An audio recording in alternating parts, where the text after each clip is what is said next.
Nurse Paul, I'm concerned about Mr. George's social isolation. He lives alone and has limited social interactions. That's a valid concern, Mihira. Social isolation can have a significant impact on mental and physical health.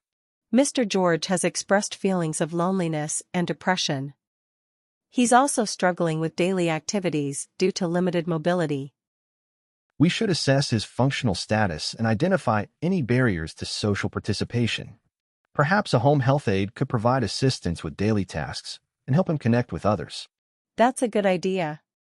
I'll explore the possibility of home health services. We should also consider connecting Mr. George with social groups or community activities that align with his interests. That's excellent. Social interaction can be beneficial for his mental and emotional well-being, Mihira. I'll reach out to local community organizations and see if there are any suitable programs for Mr. George.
I understand that dealing with motion sickness can be quite uncomfortable, and Mihira, I'd like to share some strategies that might help alleviate your symptoms. First, try to get some fresh air whenever possible, as it can help you feel more at ease. Additionally, focusing on a fixed point in the distance and looking straight ahead can reduce the feeling of nausea. Before traveling, opt for light meals instead of heavy ones, as this can make a significant difference. During your journey, listening to audiobooks or music can serve as a pleasant distraction, while taking regular breaks will give your body a chance to reset. Staying hydrated is also essential, so be sure to drink plenty of fluids. Lastly, getting enough sleep before your trip can help your body cope better with motion. I hope these suggestions bring you some relief and make your travels more comfortable. If you have any concerns or need further advice, please don't hesitate to reach out. I'm here to support you.